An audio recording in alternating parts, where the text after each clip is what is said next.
안녕하세요. 저는 50대 중반의 남성입니다. 전직 검사 출신으로 지금은 고향 시골로 내려와 변호사로 일하고 있습니다. 제가 검사를 그만두게 된 건 평생 잊지 못할 충격적인 일 때문이었는데요. 그건 바로 제 여동생과 관련된 사건입니다. 오늘 사연을 보내게 된 건 제 여동생의 억울함을 조금이라도 풀어주기 위해서입니다. 저와 여동생은 어릴 때부터 유독 사이가 좋았습니다. 그렇게 서로에게 각별한 이유는 가난한 집안 형편 때문이기도 했습니다. 저희 부모님은 전라도의 산골에서 남의 땅을 임대해 벼농사를 짓는 소작농이었습니다. 저희 네 식구 겨우 입에 풀칠할 정도의 벌이었고 부모님은 하루 종일 쉬지 않고 열심히 일하는데도 살림은 펴질 기미가 보이지 않았습니다. 부모님이 일하러 나가면 어린 동생은 제가 씻기고 밥 먹이면서 돌봤습니다. 여동생도 오빠인 저와 있는 시간이 더 많다 보니 제 옆에만 붙어 다니려고 하고 제가 잠시라도 안 보이면 울 정도로 저를 따랐습니다. 저와 여동생이 커가면서 돈 쓸 일은 점점 많아졌고 부모님은 다른 집 아이들처럼 풍족하게 못해줘서 늘 미안하다고 하며 항상 얼굴엔 수심이 가득했습니다. 고기 구경을 할 수 있는 건 명절이나 집안 제삿날 뿐이었습니다. 집은 오래된 흙집에 지붕은 슬레이트라 비가 많이 오는 날은 방에 물이 흘러서 바닥에 양동이를 받쳤습니다. 집을 수리하거나 이사를 갈 형편이 안 되어서 매번 비 오는 날은 그렇게 밤을 지새우는 일이 일상이 되었습니다. 아버지는 제가 초등학교 1학년 때 경운기를 타고 가시다가 고장으로 다리 아래로 추락하는 사고로 세상을 떠났습니다. 그 후 어머니는 어떻게든 저와 여동생 안 굶기겠다며 혼자서 힘든 농산일을 하면서 다른 집 밭에서 일당일을 했습니다. 새벽부터 늦은 밤까지 일하다 보니 밤새 끙끙 앓는 소리를 여러 번 들었습니다. 어머니는 저희 앞에서는 힘든 내색 없이 파스를 붙여가며 아픈 걸 참아냈던 겁니다. 어머니의 그런 모습을 보고 저는 공부만이 그 고마움에 보답하는 길이라고 생각했습니다. 저는 어릴 때부터 수제 소리를 들을 정도로 마을에서 유명했습니다. 초등학교, 중학교까지 1등을 놓친 적이 없어서 어머니는 그 힘든 역경 속에서도 공부 잘하는 저를 보며 힘을 낸다고 뿌듯해하셨습니다. 승우야, 어디 가서 우리 집 돈 없다고 절대 기죽지 말거래. 누가 아빠 없다고 놀리거든 엄마한테 데리고 오거래. 내가 헝끈형을 내줄 테니까. 니는 어쨌든 공부로 성공하거래. 그래야 남들이 우리 무시 안 하는 기라. 내가 몸이 으스러져 죽는 한이 있어도 니 좋은 대학 들어가게 뒷바라지 할 테니까 니는 돈 걱정 말고 공부만 하거래. 당장 우리 세 식구 밥 먹고 살기도 바쁜데 무슨 돈으로 대학을 가요? 어머니 지금처럼 하루에 2-3시간 자면서 이렇게 힘들게 일하다간 쓰러지세요. 어머니 몸부터 챙기세요. 나는 괜찮다니까 몇 번을 말해야 알겠노. 승우 니가 우리 집 기둥이래. 니가 잘 안 되면 엄마 힘든 거 다 보상받는 거다. 우리 집 희망은 너밖에 없대. 엄마 소원이 우리 아들 검사 만드는 거다. 공부 잘하는 게 엄마 도와주는 거다. 명심하거래. 네, 어머니 말씀대로 검사 될게요. 검사 돼서 우리 돈도 사고 집도 사고 어머니 일 안 하시고 평생 쉬면서 돈 걱정 안 하고 살게 해드릴게요. 그래, 우리 장남 든든하대. 저는 어머니를 더 기쁘게 해드리기 위해 공부에만 전념했습니다. 그런데 고등학교에 올라가면서 어머니의 몸 상태가 안 좋아졌습니다. 어머니는 출산 후부터 조금만 무리를 하면 현기증과 두통이 종종 났었는데 요즘은 더 증상이 잦았습니다. 더운 여름엔 밭에서 일하지 말라고 제가 신신당부를 했지만 어머니는 막무가내로 40도에 육박한 찜통더위에 일을 하러 나가셨습니다. 그날은 일요일이라 여동생은 TV 보고 있고 저는 공부하고 있는데 옆집 할머니가 급하게 오셨어요. 승우야, 큰일 났대. 네 엄마가 쓰러졌대. 네? 어머니가 쓰러졌다고요? 지금 어디 계세요? 밭에 쓰러진 거 이장님이 때마침 지나가다가 발견해서 병원으로 옮겼대. 나랑 같이 가자. 유경이도 데리고 온나. 저는 할머니와 같이 여동생을 데리고 병원으로 갔습니다. 어머니는 의식 없이 응급실에 누워 있었습니다. 아이고, 이 사람아, 미련스럽게 그 더운데 일하러 와 나갔노? 이게 무슨 일이고? 엄마, 일어나, 엄마! 저는 너무 놀라서 말도 제대로 나오지 않고 눈물만 흘렀습니다. 할머니는 의사를 만나 엄마 상태를 물었고 의사는 뇌종양이라고 합니다. 상황이 이렇게 악화될 정도로 병원에도 안 가고 그 아픈 걸 어떻게 견뎠는지 대단하다며 지금 당장 수술을 해야 된다고 합니다. 승우야, 네 엄마 수술비는 있나? 이 할미도 여기저기 구해볼 테니까 지금 집에 가서 돈부터 갖고 오래. 무조건 사람부터 살리재. 저는 집에 가서 장롱 서랍에 있는 통장을 가져와서 돈을 인출했습니다. 할머니도 본인이 가진 돈하고 마을 사람들 몇몇에게 돈을 빌려와서 다행히 수술을 할 수 있었습니다. 할머니, 정말 감사합니다. 할머니 아니었으면 어머니 수술도 못했을 거예요. 이 돈은 제가 빨리 일해서 갚겠습니다. 엄마부터 살리고 건강해지면 천천히 가 거래. 이럴수록 승우 네가 정신 똑바로 차리고 엄마 유경이 잘 돌봐야 한대. 수술 후 어머니는 의식을 되찾았지만 말이 어눌하고 다리 관절이 마비되어 잘 걷지를 못했습니다. 의사 선생님 말씀으로 조만간에 시신경을 잃을 수 있으니 입원하면서 꾸준히 치료를 하며 경과를 지켜봐야 한다고 합니다. 저는 학교가 마치면 곧바로 병원으로 가서 어머니 병간호를 했습니다. 유경이 밥은 옆집 할머니가 챙겨줘서 감사했습니다. 어머니, 오늘은 머리 안 아파요? 안 아파. 병원비 많이 들지? 아니에요. 어머니는 병원비 걱정 말고 빨리 나을 생각만 하세요. 그리고 유경이는 옆집 할머님이 밥도 챙겨주고 잘 돌봐주고 계세요. 어머니는 주르륵 눈물만 흘렸습니다.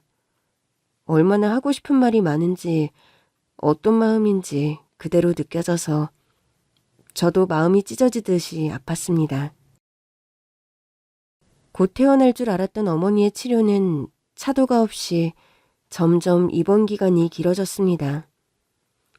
한 달에 몇백만 원씩 들어가는 치료비를 감당할 방법이 없어서 막막했죠. 그리고 오랫동안 고민하다가 결심을 하게 되었습니다. 고등학교를 자퇴하고 취직해서 어머니 치료비를 버는 방법밖에 없었습니다. 얼마 동안 일자리를 알아봤고 지방에 숙식 제공해주는 공장에서 일하게 되었습니다. 동생한테 미리 말하면 더 힘들어할까봐 동생한테 말 안 하고 쪽지 하나 남기고 집을 나왔습니다. 유경아, 어머니 잘 부탁해. 오빠는 지방에 있는 공장에 취직되어서 일하러 간다. 이거 오빠 이름으로 만든 통장인데 비밀번호와 도장 놓고 간다. 매달 월급 이 통장으로 붙일 테니까 그 돈으로 어머니 병원 치료비 내고 너 생활비 써. 오빠 없어도 밥 잘 챙겨 먹어. 오빠 정착되면 나 있는 곳 알려줄게. 유경아, 너 옆에 못 있어줘서 미안해. 항상 건강 조심해. 동생은 제가 쓴 쪽지를 보고 펑펑 울었습니다. 저는 자동차 부품 만드는 공장에서 일하게 되었습니다. 직원은 10명 정도로 크지 않은 공장이었고 다들 일이 바빠서 서로에게 관심을 가질 여유도 없이 하루 종일 일만 했습니다. 저는 나이도 제일 어리고 이론적으로 일해본 경력이 없다고 직원들 도와주는 잡무를 했습니다. 부품을 닦고 옮기고 공장 청소하고 쓰레기 비우기 등 잡다한 일들은 다 도맡아 했습니다. 다들 점심 식사하러 식당에 갈 때도 저는 돈 아끼려고 저만 공장에 남아서 맨밥에 김치로 점심을 해결했습니다. 직원들은 전부 가정이 있어서 집에서 출퇴근하고 저만 공장 기숙사에서 생활했습니다. 그러다 보니 직원들 퇴근 후에도 공장을 다니며 정기점검, 문단속까지 제가 다 해야만 했습니다.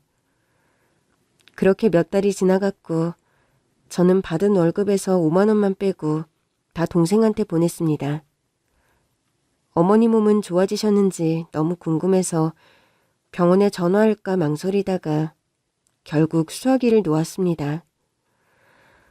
제가 공부해서 검사가 되기를 원하셨던 어머니가 지금 얼마나 마음이 아프실지 당장 저보고 공장 그만두고 오라고 하실 게 뻔하기 때문이었죠.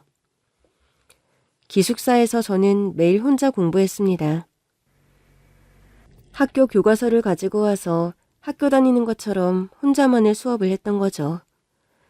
대학은 못 가더라도 공부하는 게 즐거웠고 공부라도 해야 제 마음이 덜 괴로웠으니까요. 이제 겨우 19인데 내 인생이 너무 비참해서 밤새 목 놓아 운 적도 많았습니다. 그러던 어느 날 평소처럼 일하고 있는데 고등학생인 여동생이 공장으로 찾아왔습니다. 유경아, 너가 여긴 어떻게... 오빠, 내가 얼마나 찾았는 줄 알아? 왜 여기 있어?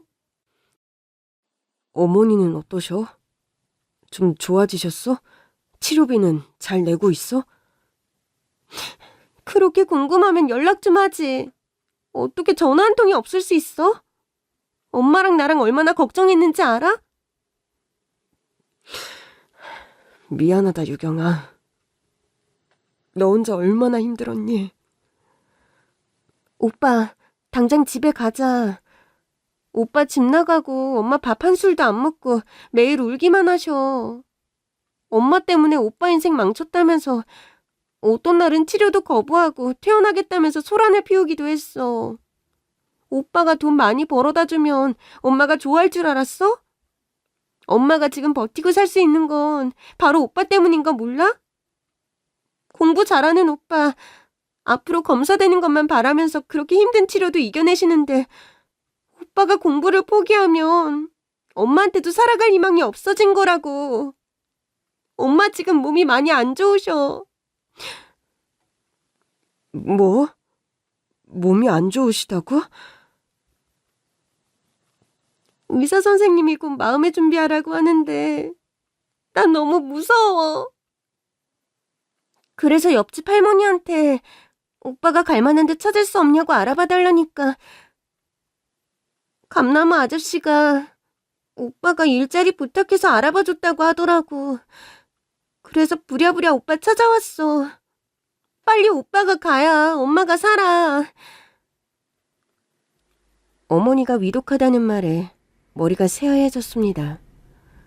눈물이 하염없이 흘렀고 정신없이 뛰어서 병원으로 갔습니다.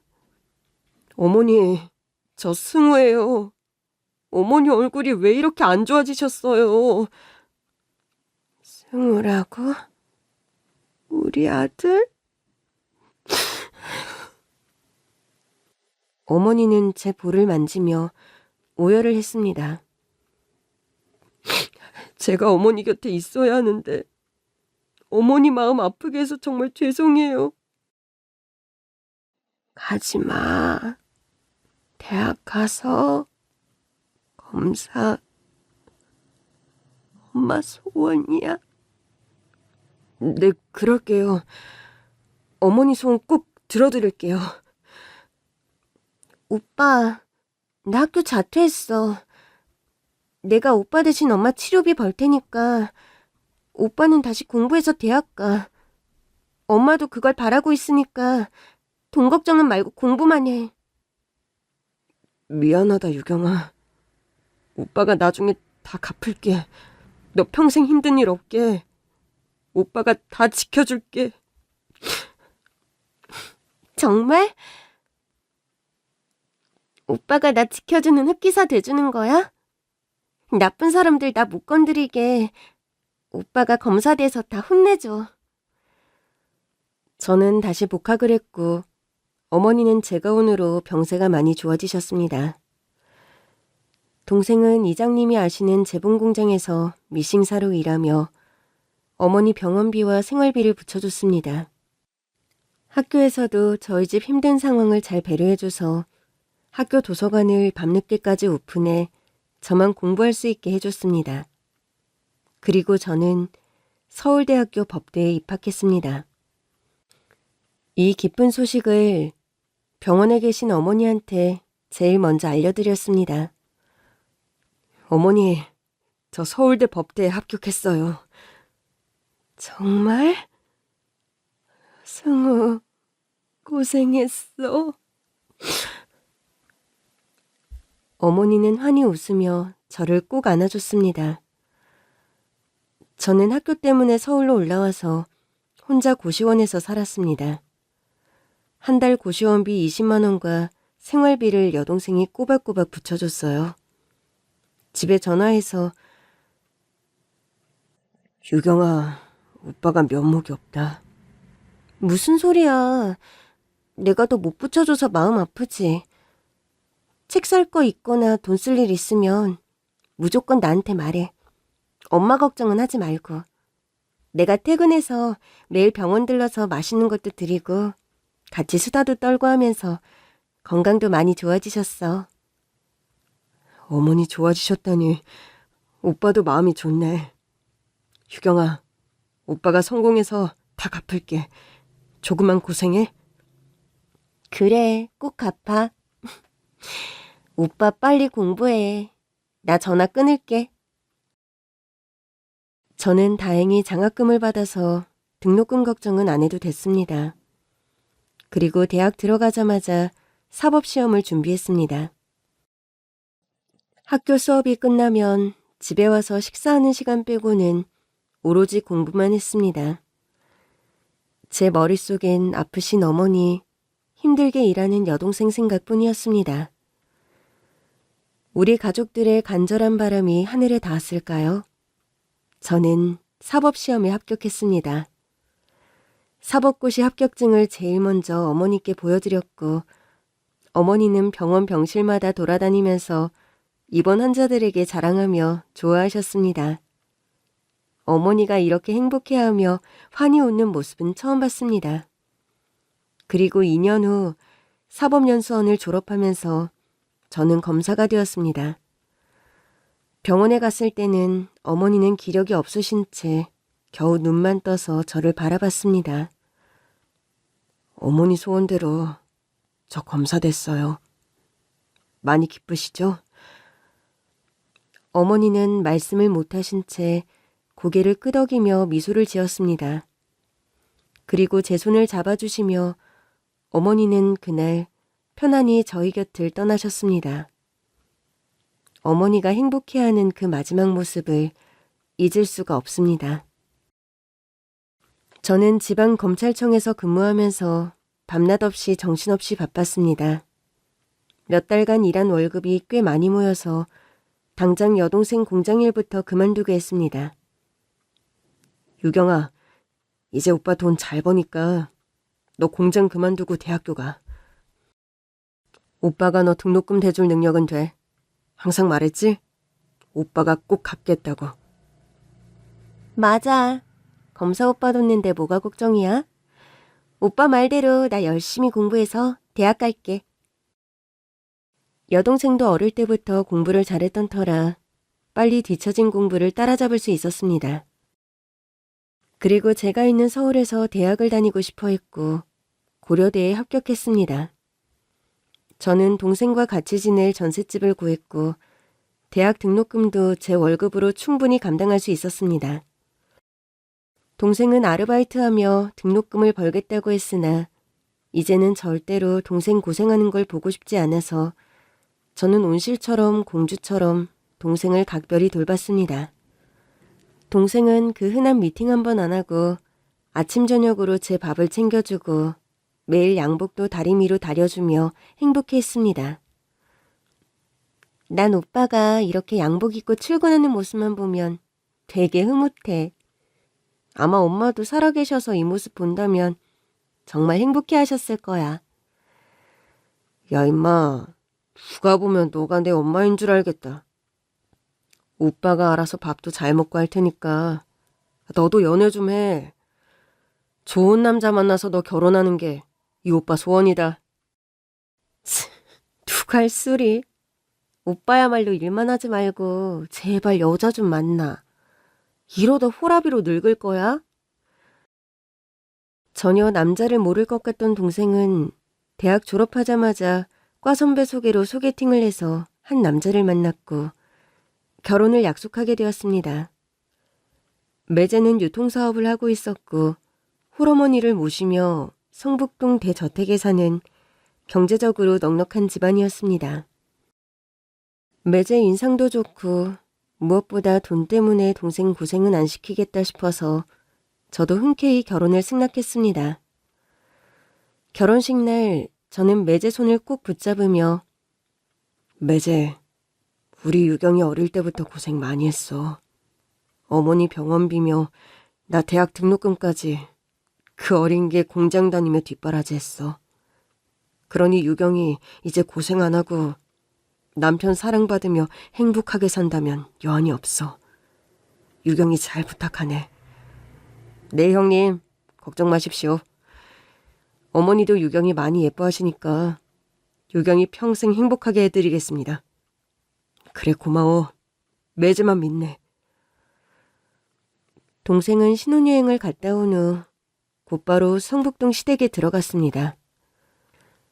이렇게 큰 집을 본 적이 없어서 신기했어요. 아, 여보, 집이 엄청 커.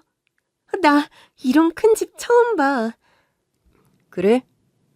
이제 당신 집인 걸 뭐. 근데 집이 커서 청소하기가 좀 힘들 거야. 청소가 대수야? 이런 큰 집에 살면 청소하는 것도 행복하겠는걸? 어디야 여자 웃음소리가 이렇게 커? 그렇게 못 사는 티를 팍팍 내야 되겠어? 아, 네 어머니 조심하겠습니다. 저도 모르게 집이 너무 좋아서. 너 제발 수준 떨어지는 행동 좀 하지 마. 내가 결혼식 때 부끄러워서 얼굴을 들 수가 없었어. 고아인데다가 쥐뿔도 없는 며느리 데려왔다고 다들 얼마나 수군거렸는 줄 알아? 그나마 네가 명문대 졸업하고 네 오빠가 검사라서 그거 하나 보고 내가 결혼 승낙한 거야. 네 집안과 우리 집안이 사돈 맺기에는 격이 너무 차이가 나서 어디 가서 말도 못하겠어.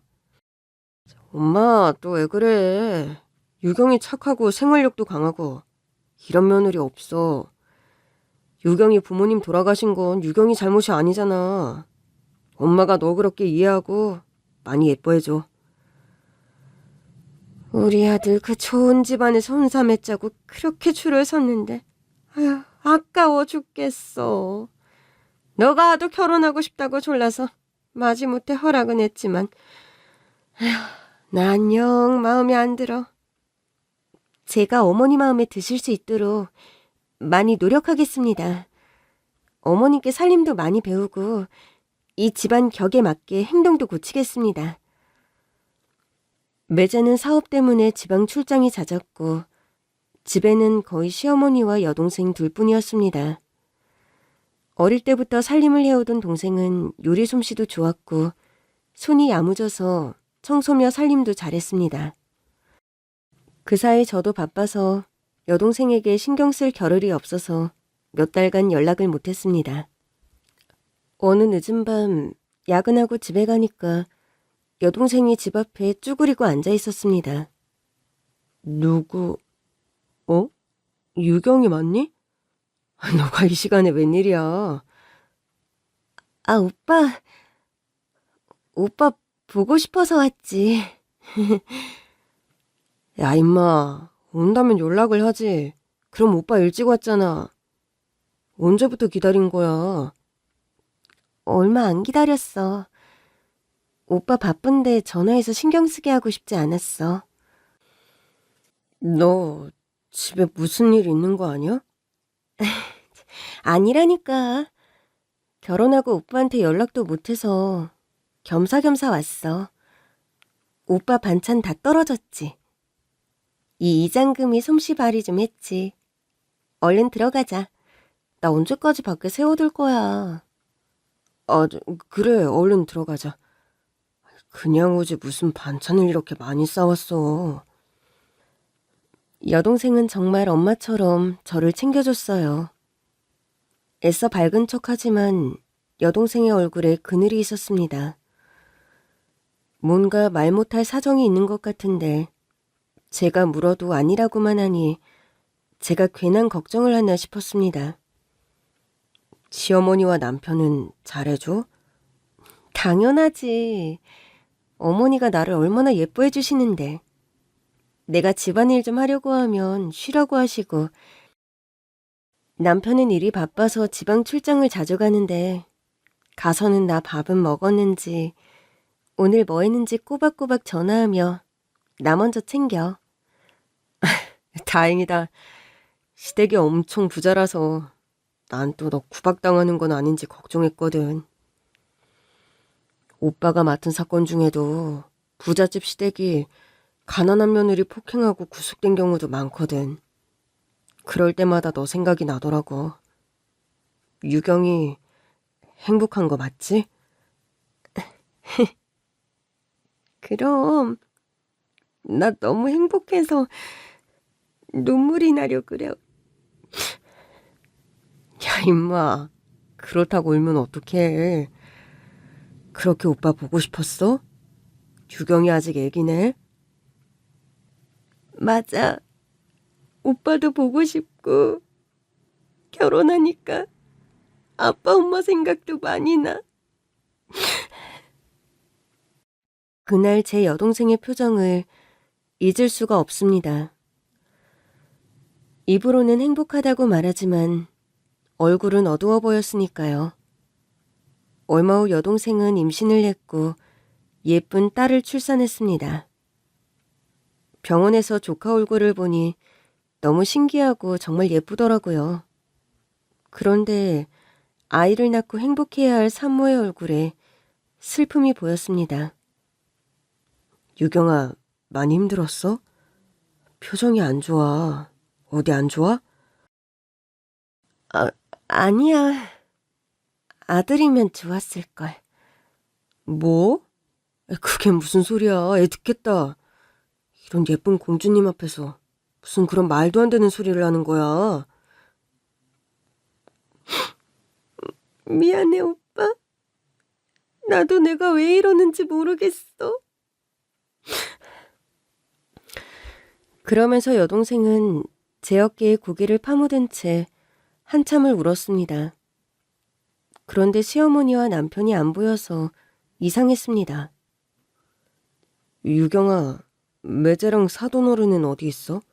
안 보이네? 그게 아까 애기 보러 왔다가 볼 일이 있어서 가셨어.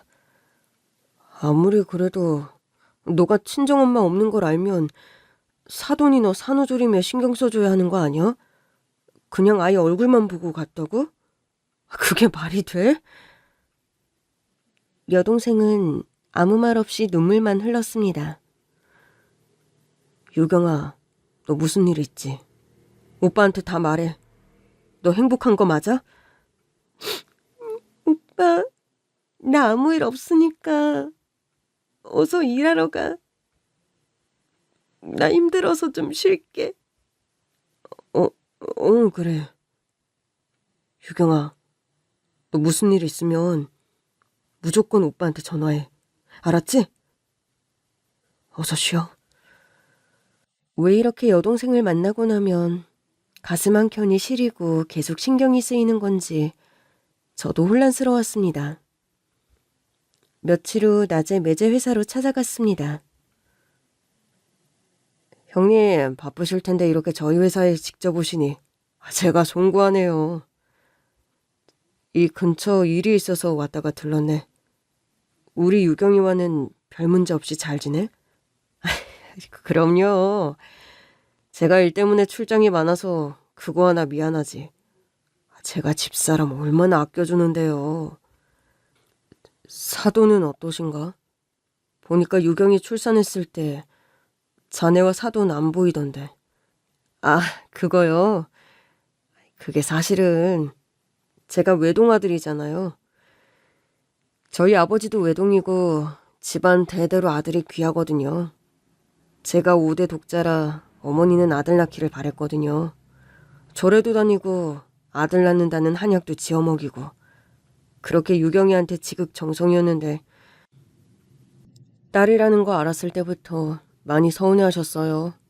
그래서 출산했을 때도 기분이 안 좋으셨는지 금방 나가셔서 저도 어머니 기분 달래주러 같이 나간 거고요.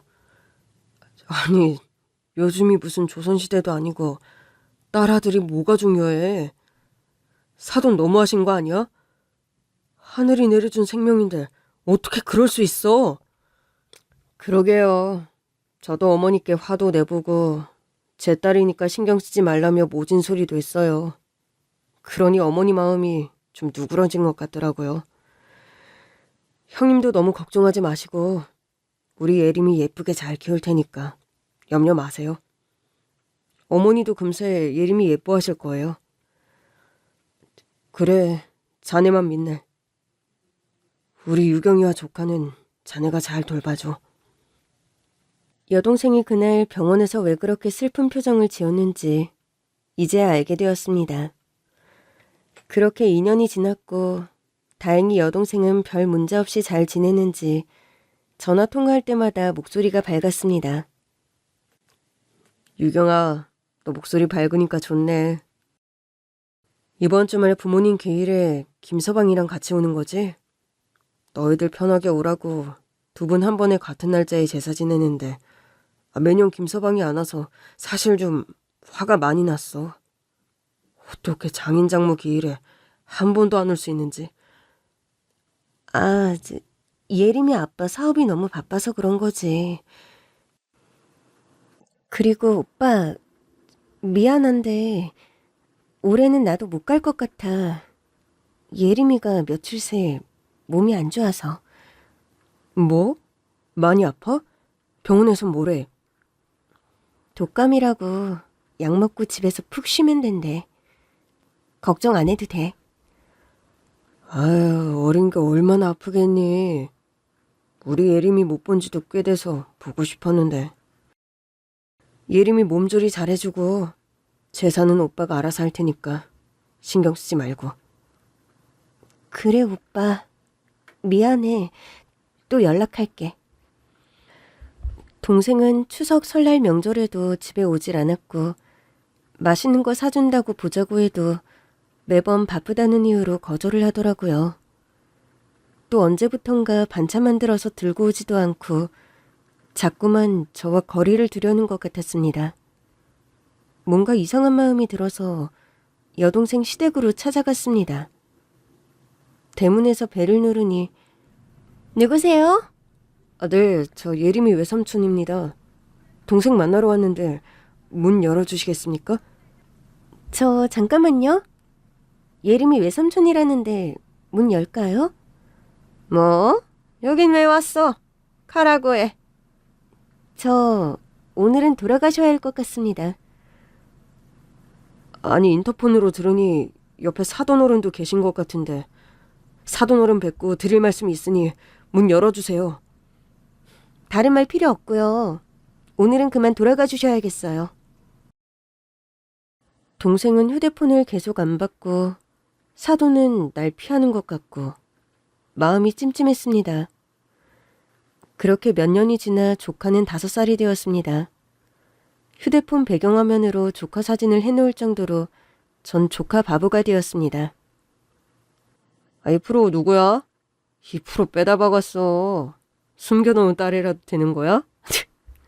아이 결혼도 안 한 총각이 애부터 나온 건가? 정말 나 닮았어?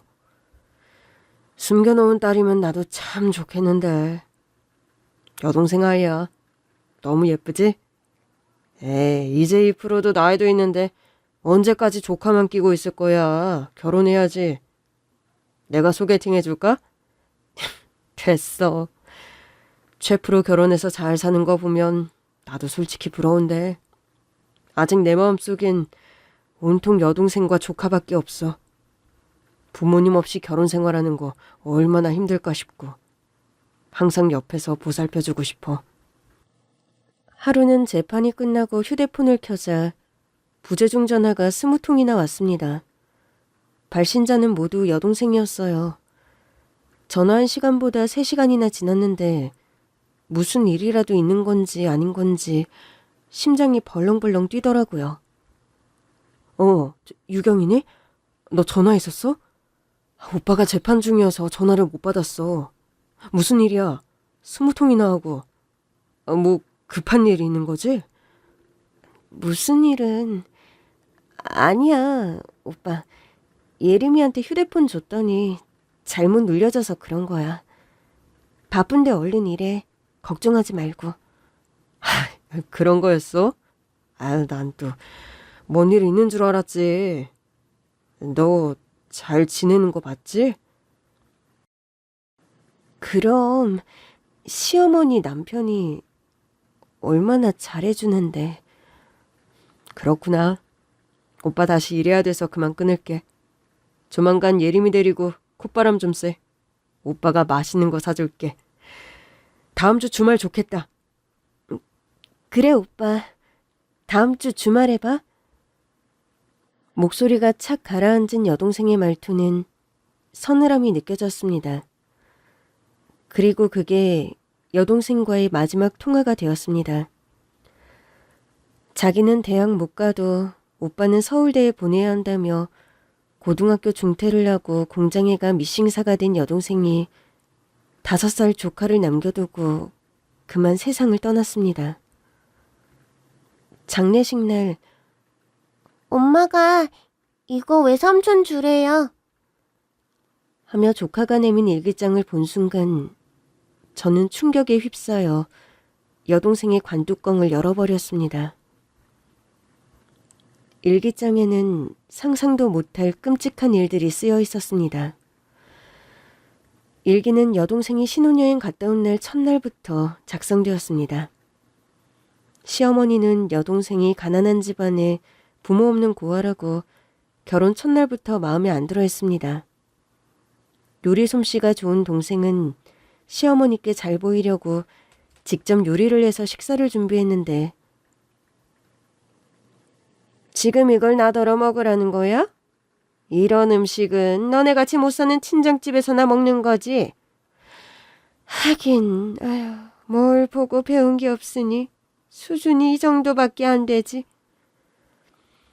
그러면서 그 많은 음식을 쓰레기통에 내다 버렸습니다. 퇴근한 매제에게 동생이 낮에 있었던 일을 울면서 말하니까 뭐 그것 갖고 울고 그래. 우리 집에서는 엄마 말이 곧 법이야. 엄마가 싫어하는 건 절대 하지 말고 찍소리 하지 말고 살아. 그렇게 다정다감했던 매제는 결혼식을 올린 후부터 180도 싸늘하게 변했습니다. 아니, 당신 왜 이래 무섭게. 평소 당신답지 않아. 아니, 이게 내 모습이야. 그동안 내가 연기하느라 얼마나 힘들었는 줄 알아?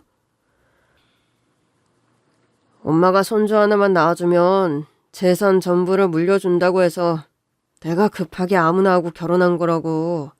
설마 내가 당신 끔찍이 사랑해서 결혼한 거라고 생각하는 건 아니지? 뭐? 내가 그 아무나야? 당신은 어떻게 그런 심한 말을 할 수가 있어? 매일 나한테 꽃다발 보내고 최고급 레스토랑에서 데이트하고 명품백에 명품 구두까지 선물 주던 거는 다 쇼였어? 아, 이제야 말이 좀 통하네. 맞아. 너는 내가 엄마한테서 재산을 물려받기 위한 장난감일 뿐이야. 그러니 무조건 아들 하나만 낳아주면 돼. 그러면 너 인생도 펴는 거라고. 지질이 궁상으로 살던 거지가 진짜 공주가 되는 거지. 남편의 본 모습을 한 동생은 충격에 빠졌고 행복해야만 하는 신혼생활은 매일이 고통스러운 악몽이었습니다. 사돈어른은 술집을 하다가 단골 손님 중에 재력가인 나이 많은 남자에게 일부러 접근해 결혼을 하게 되었고 지병으로 남편이 죽자 그 많은 재산을 다 상속받았습니다. 매제는 학창시절에 깡패로 돈으로 사고 수습을 당하고 고등학교도 겨우 졸업하게 되었습니다. 성적이 안 좋아서 대학은 못 갔고 사돈이 회사 하나를 차려줬습니다. 매제는 학력을 위조해서 명문대를 졸업한 것처럼 주위에 말하고 다니고 심지어 여동생한테도 학력을 속여서 결혼하게 된 겁니다. 그 사실을 안 여동생이 왜 거짓말을 했냐고 캐묻자 매제는 여동생의 뺨을 때리며 도리어 화를 냈습니다. 야, 너 고려대 나왔다고 나 무시하는 거야? 네가 잘났으면 얼마나 잘났어. 사실 난 너같이 공부 잘하는 족속들을 보면 밥맛이야. 네 오빠도 서울대 법대 나와서 검사랍시고 폼 잡는데 진짜 역겨워 죽겠어. 이씨. 동생에게 자격지심이 있는지 그날부터 매제의 폭력이 시작되었습니다. 사돈은 그렇게 돈이 많은데도 10원 한 장도 아까워하는 구두쇠로 이렇게 집이 넓은데 살림봐주는 도우미를 고용 안 하고 모든 일을 여동생 혼자 하게 했습니다. 여동생은 새벽 5시에 일어나서 식사 준비를 하고 3층이나 되는 이 큰 집 청소를 매일 했습니다. 그리고 마당에 있는 정원 관리도 하고 하녀처럼 부려먹었습니다. 내일부터는 매일 이불 빨래도 하거라. 이불은 세탁기에 돌리지 말고 직접 욕조에 담궈서 손빨래해야 돼. 그래야 때가 싹 빠져. 저 어머니, 매일 이 많은 이불을 어떻게 빨아요? 다른 집도 몇 달에 한 번씩 빨잖아요. 어디 시어머니가 얘기하는데 토를 달아. 하려면 할 것이지 무슨 말이 많아. 이불 매일 빤다고 안 죽어. 그뿐 아니었습니다. 여전히 여동생이 만든 음식은 맛이 없다며 매 식사 때마다 버리고 아예 입도 안 대고 시어머니와 남편은 외식하러 나갔습니다. 예전에 밤늦게 저희 집에 여동생이 반찬을 가져온 건 시어머니와 남편이 반찬 맛없다고 안 먹고 외식하러 간 날이었습니다. 그래서 그날 여동생의 표정이 어두웠던 거였습니다.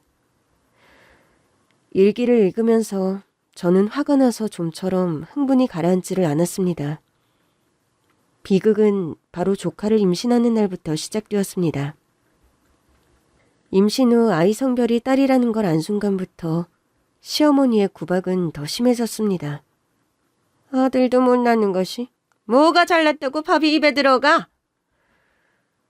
그러면서 밥 먹고 있는 여동생의 밥그릇을 주방 바닥에 내동댕이 치며 먹는 것까지 꼴보기 싫어했습니다. 여동생은 시어머니 눈치를 보며 밥도 마음 편히 못 먹고 매일 울기만 했습니다. 매제도 한술 더 떠 내가 말했지. 아들 하나만 낳아주면 우리 인생이 달라진다고.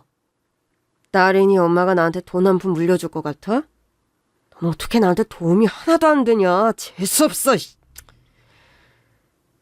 그 이후로 매제는 지방 출장을 자주 갔고 여동생이 전화를 하면 여보, 잘 도착했어요? 이번 출장은 어디예요? 며칠 있다가 와요? 뭘 그렇게 남자 하는 일을 꼬치꼬치 캐물어. 내가 일일이 너한테 보고해야 돼?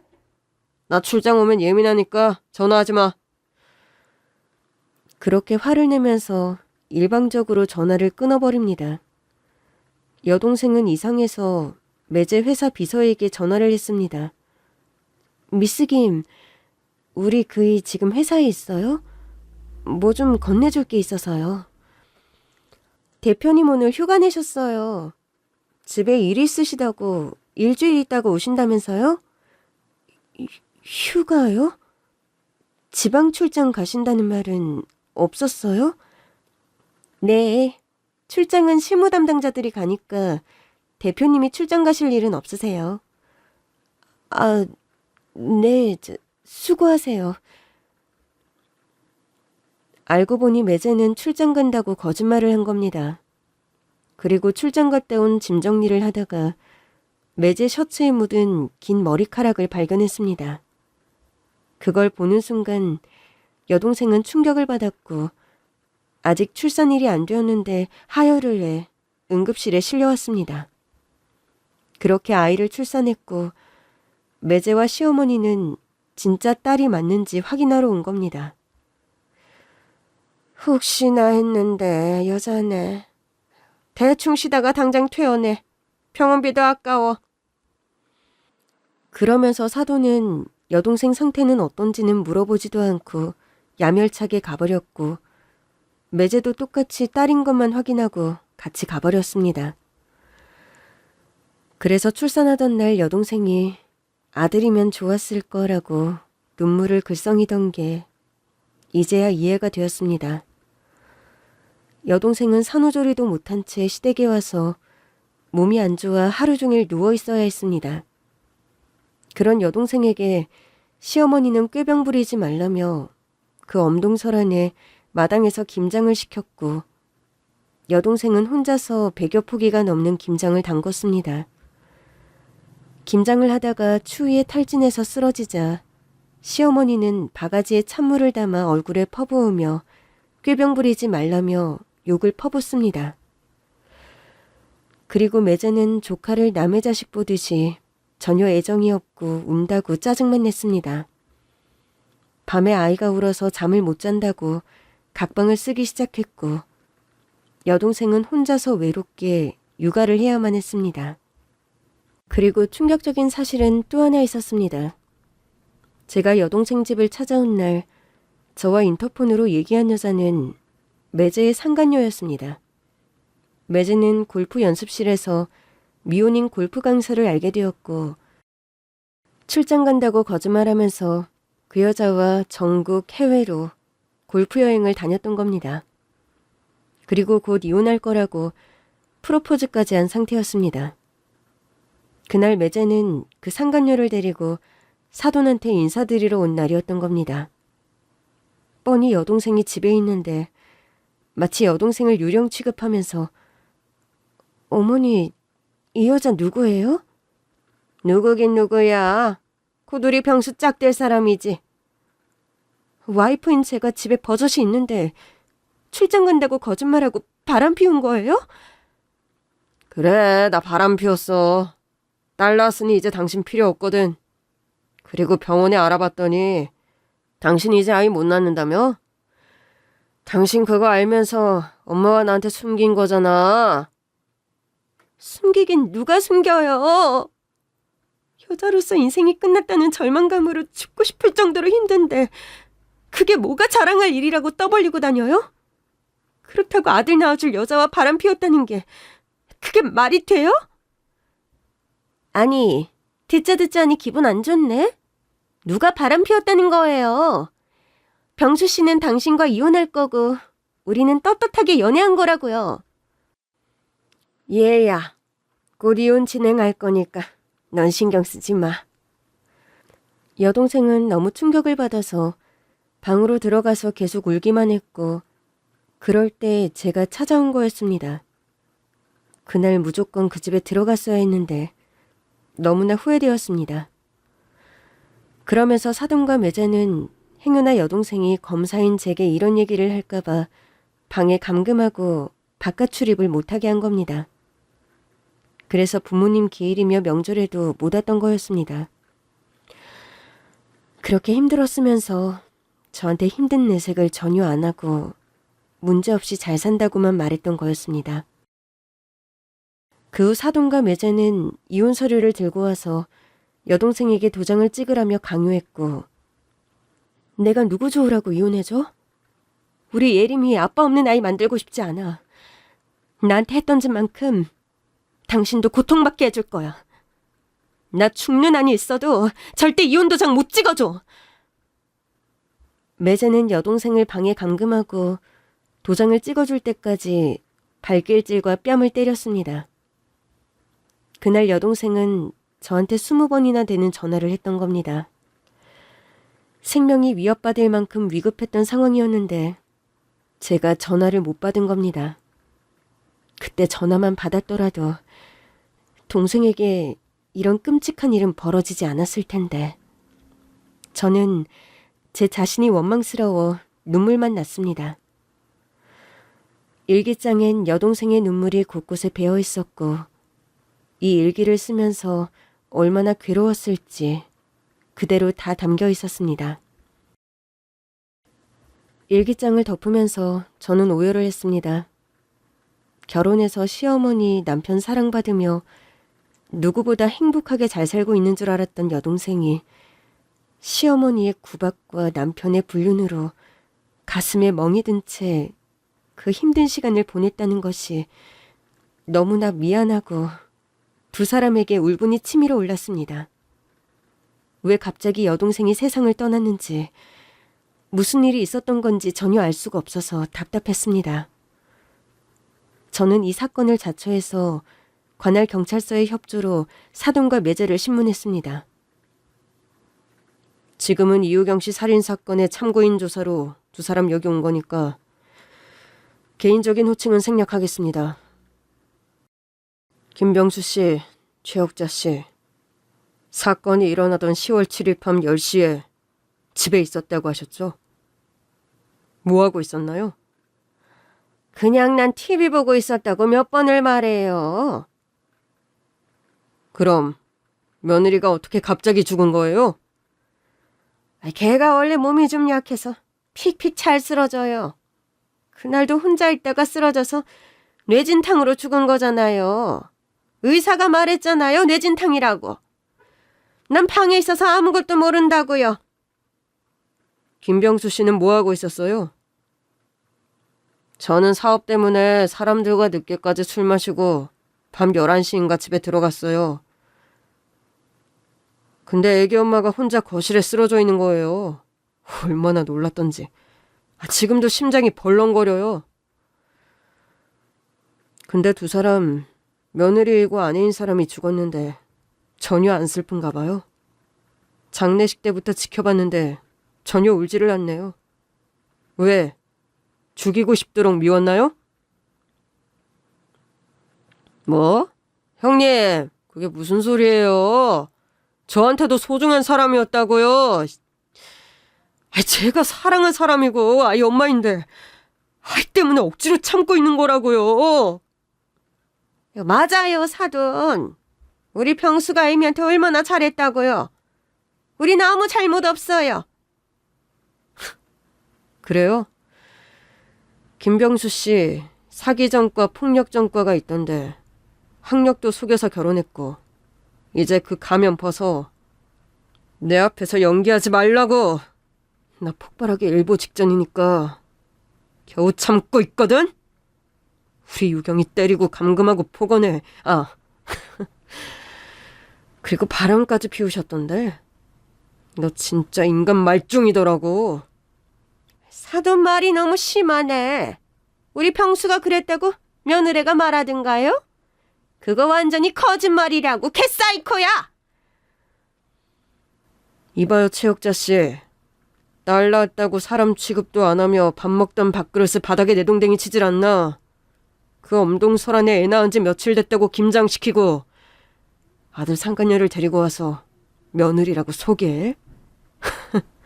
당신도 똑같아. 어떻게 그걸. 유경이 일기장에 다 쓰여 있었어. 이거 다 법적 증거로 채택되니까 내가 당신들 가만 안 둬.